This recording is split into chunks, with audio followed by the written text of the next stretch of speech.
جی السلام علیکم ورحمۃ اللہ وبرکاتہ۔ محترم بھائی نے یہ پوسٹ سینڈ کی ہے جس میں لکھا ہے کہ رسول اللہ صلی اللہ علیہ وآلہ وسلم کا ارشاد گرامی ہے، جس شخص نے اپنے اہل و عیال کے ساتھ اس حال میں صبح کی کہ اس کا جسم صحیح سلامت ہو، اس کی جان امن و امان میں ہو اور اس دن کا کھانا اسے میسر ہو، تو گویا دنیا بھر کا ساز و سامان اس کے پاس جمع کر دیا گیا۔ ابن ماجہ 4141 نمبر حدیث کا حوالہ ہے۔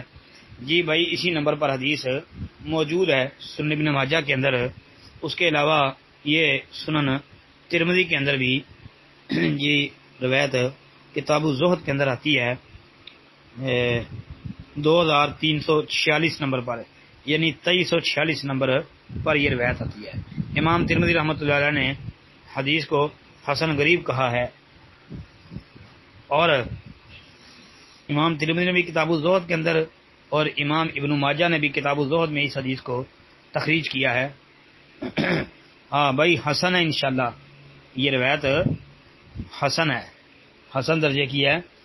شیخ البانی رحمۃ اللہ علیہ کی سلسلہ حدیث صحیحہ اس کے اندر بھی یہ موجود ہے 2318 نمبر پر، حسن درجے کی انشاءاللہ۔ السلام علیکم ورحمۃ اللہ وبرکاتہ۔